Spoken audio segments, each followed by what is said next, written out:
Good morning class. I am Dr. Naveen Kumar Mishra, Assistant Professor B.Ed, Ganjanwara College, Ganjanwara, District Kasganj. Today's my teaching topic, reliability of the psychological test. Reliability is the technical characteristic of any psychological test. It means consistency of scores. अर्थात किसी परीक्षा के पर प्रयोज्यों के सत्य अनुक्रियाओं की से है। मीनिंग है कि इस परीक्षा पर प्रयोज्य कितने सही प्राप्तांक प्राप्त करते हैं, यानी प्राप्तांकों की स्थिरता कितनी है। विश्वसनीयता से तात्पर्य यह है कि जब परीक्षा को किसी प्रयोज्यों के समूह पर बार बार प्रशासित किया जाता है तो प्रयोज्यों के प्राप्तांक परीक्षण के किसी एक खंड पर अथवा संपूर्ण पर कितने अधिक प्राप्तांक स्थिर रूप से प्राप्त हो रहे हैं। यह परीक्षण की एक तकनीकी विशेषता होती है। इसका संबंध परीक्षण में सम्मिलित किए गए प्रश्नों की भाषा शैली, परीक्षण को हल करने से संबंधित स्पष्ट दिशा निर्देशों से, जो भी प्रश्न या आइटम सम्मिलित किए गए उनमें ऑब्जेक्टिविटी कितनी है, इन तीन बातों पर विश्वसनीयता निर्भर करती है। विश्वसनीयता किसी परीक्षण के यह संकेत देती है कि अगर बार बार प्रशासित किया जाता है तो छात्र उसमें कितने सही प्राप्तांक, सही अभियान देने में कितना समर्थ होते हैं। एक एग्जाम्पल कि एक प्रश्न पूछा गया परीक्षा की तरफ से कि मैं कहाँ रहता हूँ या हम कहाँ रहते हैं। तो अब परीक्षक का इस प्रश्न के माध्यम से यह जानना था कि हम भारत देश में रहते हैं, हम सब भारत में रहते हैं, लेकिन प्रयोज्य इस प्रश्न की भाषा स्पष्ट रूप से नहीं समझ पा रहे हैं।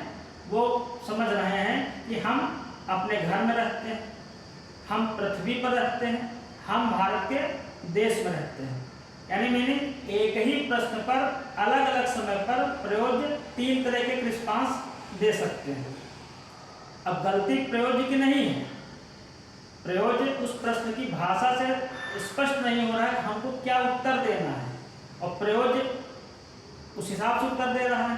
परीक्षक ने इस प्रश्न को पूछने में अगर क्लियरिटी रखी होती कि हमारे देश का क्या नाम है, हम किस ग्रह पर रहते हैं, तो प्रयोज्य एक ही समय पर या बार अलग अलग समय पर प्रशासित करने पर एक ही सत्य उत्तर देते हैं। जैसे कि हम पृथ्वी ग्रह पर रहते हैं, हम सब भारत देश में रहते हैं, लेकिन ऐसा हम कहाँ रहते हैं इस प्रश्न से स्पष्ट नहीं हो रहा है। दूसरी बात कि अक्सर निबंधात्मक प्रश्नों वाले परीक्षण के केस में देखा गया है कि परीक्षक 4 नंबर के प्रश्न पर या लॉन्ग आंसर प्रश्न पर वर्ड लिमिट या पेज लिमिट नहीं लिखते हैं, या उस प्रश्न की भाषा स्पष्ट नहीं रहती, जिससे कि प्रयोज्य उसका सटीक आंसर सटीक तरीके से दे सके। फॉर एग्जाम्पल कि शिक्षा मनोविज्ञान का मूल्यांकन कीजिए। यह ऐसा प्रश्न है जिसको अलग अलग परीक्षार्थी अलग अलग तरीके से समझ रहे हैं, लेकिन अगर इसी प्रश्न को लिखा जाता कि शिक्षा मनोविज्ञान को परिभाषित कीजिए, अथवा शिक्षा मनोविज्ञान का शिक्षण प्रशिक्षण में क्या महत्व है, ऐसी स्थिति में प्रयोज्य स्पष्ट उत्तर देते और बार बार प्रशासित करने पर ठीक सटीक उत्तर देने की संभावनाएं अधिक होती हैं। लेकिन शिक्षा मनोविज्ञान का मूल्यांकन कीजिए, इसकी उपादेयता समझाइए। ये ऐसी भाषा शैली है जिससे प्रयोज्य सही तरीके से समझ नहीं पाते, ना समझ पाने के कारण वो उत्तर अलग अलग तरीके से देते हैं। दूसरी बात, वर्ड लिमिट या पेज लिमिट ना लिखे होने के कारण, दिशा निर्देश स्पष्ट ना होने के कारण प्रयोज्य स्पष्ट नहीं होते, और उस 4 नंबर के प्रश्न में कभी 2 पेज 2.5 पेज लिख डालते हैं, जबकि 2 पेज 4 नंबर के क्वेश्चन के लिए 1 पेज या 1.25 पेज वर्ड लिमिट 80 to 100 होनी चाहिए। तो अब किसी परीक्षण में विश्वसनीयता बढ़ाने के लिए क्या करना है? परीक्षा में होमोजीनियस क्वेश्चंस, यानी एक जैसे प्रश्नों की अगर संख्या बढ़ा दी जाती है तो प्रयोज्य सही रिस्पांस की फ्रीक्वेंसी बढ़ जाती है। जैसे भारत देश की स्वतंत्रता कब हुआ, भारत देश की प्रथम महिला प्रधानमंत्री का नाम लिखो, भारत देश की प्रमुख नदी, उत्तर भारत की प्रमुख नदी का नाम लिखो। तो इस तरह से क्लियर हो जाता है। लेकिन प्रमुख नदी वाला जो क्वेश्चन है ये भी अस्पष्ट है। भारत देश की सबसे लंबी नदी का नाम लिखिए, ये क्वेश्चन ज़्यादा स्पष्ट।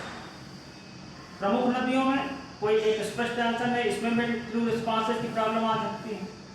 दूसरी चीज, जो परीक्षण बनाया जा रहा है उस परीक्षण में दिशा निर्देश बिल्कुल क्लियर कट कि सभी प्रश्न हल करने हैं। प्रत्येक 4 नंबर के प्रश्न के लिए आपको 80 से 100 शब्दों में उत्तर देना है।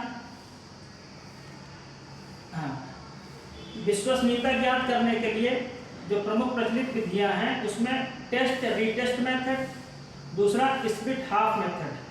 स्प्लिट हाफ मेथड बहुत प्रचलित है। टेस्ट रीटेस्ट मेथड में समय अधिक लगता है और उसमें समान प्रयोग मिलने की संभावना कम होती है, क्योंकि अगर एक परीक्षण आज किया गया 15 दिन बाद किया जाता है तो प्रयोग अदल बदल जाते हैं। लेकिन स्प्लिट हाफ मेथड की विशेषता यह है कि इस परीक्षण को एक ही बार प्रयोज्यों के समूह प्रशासित करके परीक्षण में सम्मिलित किए गए प्रश्नों के इवन और ऑड नंबर के जो क्वेश्चंस हैं उसके ट्रू रिस्पॉन्सेज से स्कोर कलेक्ट किया जाता है और दोनों भी रैंक आर्डर विधि से सहसंबंध ज्ञात कर लेते हैं। अगर सहसंबंध 0.8 धनात्मक है या इससे अधिक है तो परीक्षण को विश्वसनीय माना जाता है। Thank you class.